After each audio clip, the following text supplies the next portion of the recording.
حضرت ابراہیم تیمی رحمت اللہ تعالی علیہ یہ بزرگ ہیں،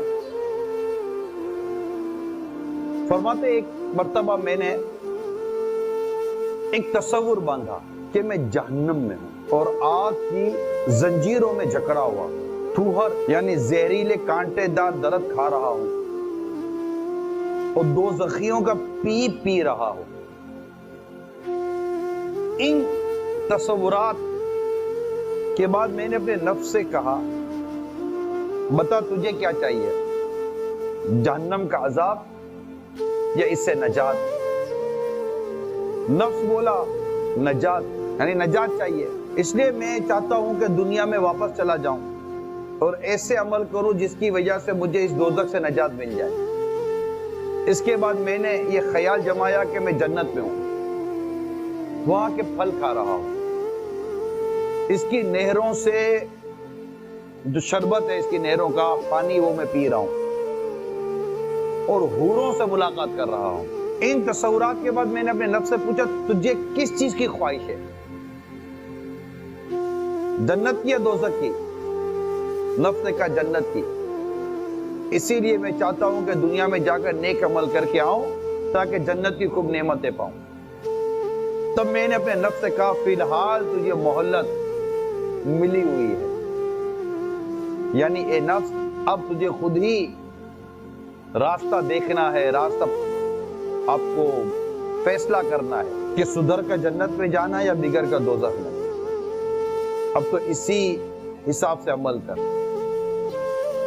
تو یہ جو میں نے آپ کے سامنے واقعہ بیان کیا ہے، اس واقعے میں کیا ہے؟ اپنا حساب ہے، غور، ہمیں غور کرنے کی عادت پیدا کرنی چاہیے۔ ظاہر ہے سیدھی سی بات آپ کو بتاؤں، نیکی کریں گے تو جنت ہے، نیک کریں گے جنت ہے، گناہ کریں گے تو دوزخ۔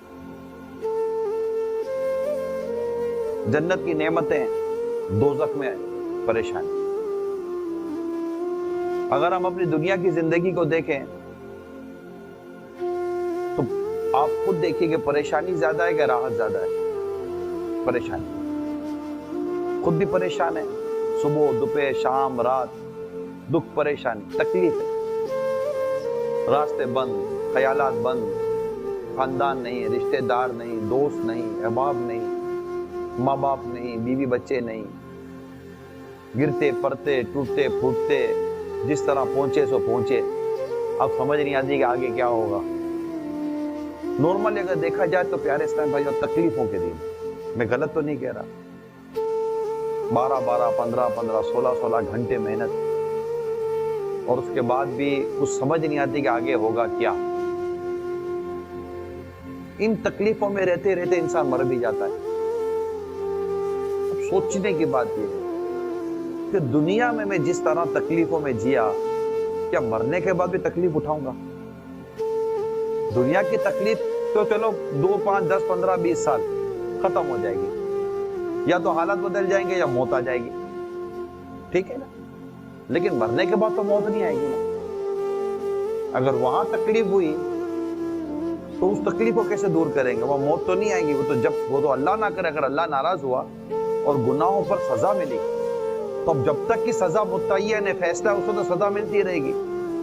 اب وہ کتنے سالوں تک ملتی ہے، کب تک ملتی ہے تو اللہ ہی بہتر جانتا ہے۔ کوئی جیسا گناہ ہوگا، جتنی اللہ کی ناراضی ہوگی، جتنا فیصلہ ہوگا تب تک سزا ملے گی۔ جیسے دنیا میں ہوتا ہے، کسی کو 7 سال کی سزا، کسی کو 10 سال کی سزا، کسی کو عمر قید کی سزا ملتی ہے نا۔ مرنے کے بعد پتہ نہیں کس جرم پر اللہ ناراض ہو جائے اور اس کے لیے سزا کا اعلان ہو جائے، کب تک وہ سزا ملتی ہے ہم نہیں جانتے،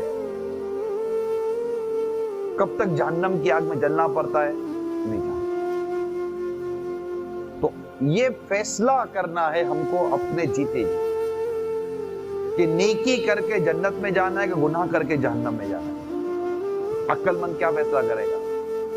نیکی کر کے جنت۔ آپ کو یہ واقعہ یاد دلاؤں، حضرت امام حسین رضی اللہ تعالیٰ عنہ، یزید کے لشکر نے آپ کو گھیرا، یاد آ گیا؟ اور آپ کے چند ساتھی تھے۔ یزید کے لشکر میں حضرت حور تھے، حضرت حور بن ریاحی رضی اللہ تعالیٰ عنہ، یہ وہی تھے جنہوں نے امام حسین کو سب سے پہلے مذاکرات کے لیے، بات چیت کے لیے روکا تھا، مگر ان کے دل میں اہل بیت کی محبت بہت تھی۔ اب ہوا کیا، جب انہوں نے کنفرم دیکھا کہ واقعی جنگ ہو جائے گی، کیا واقعی امام حسین شہید کر دیے جائیں گے، تو ان کو وہ بے چین ہو گئے۔ کیا ہو گئے؟ وہ بے چین ہو گئے کہ آل رسول سے کیسے لڑیں گے، اللہ اور اس کے رسول کی ناراضی کیسے لیں گے، اتنا عظیم گناہ کیسے ہوگا ہم سے، ہے سوچ آتی ہے نا۔ اب وہ بے چین ہے، کیا ہے؟ گھوڑے پر بے چین ہے۔ ان کے ساتھی نے کہا کہ تجھے میں نے بڑے بڑے لڑائیوں میں دیکھا ہے، تو کبھی گھبرایا نہیں ہے، آج تو بے چین کیوں ہے؟ اب جواب کیا دیا؟ جواب یہ دیا کہ بے چین یہ ہوں کہ ایک قوت ہے جو مجھے جنت کی طرف کھینچ رہی ہے، ایک طاقت ہے جو مجھے جہنم کی طرف کھینچ رہی ہے۔ یعنی اگر میں امام حسین کی طرف جاتا ہوں تو میرے لیے جنت ہے، اور خدا نہ خاصا اگر ان سے لڑتا ہوں تو میرے لیے جہنم ہے۔ تو ایک قوت ہے جو مجھے جنت کی طرف کھینچ رہی ہے، ایک طاقت ہے جو مجھے دوزخ کی طرف کھینچ رہی ہے۔ یہ کہتے ہوئے آپ نے اپنے گھوڑے کو ایڑی ماری، اور یہ کہتے ہوئے یزیدی لشکر سے نکلے کہ ہو سکے تو جنت میں ہی جانا چاہیے۔ وہ کہنا یہ نعرہ حر کا تھا، یہ نعرہ حر کا تھا، جس وقت وہ فوج شام سے نکلا کہ دیکھو یوں نکلتے ہیں جہنم سے خدا والے۔ ہزاروں میں 72 تن تھے تسلیم و رضا والے، حقیقت میں خدا ان کا تھا اور یہ تھے خدا والے۔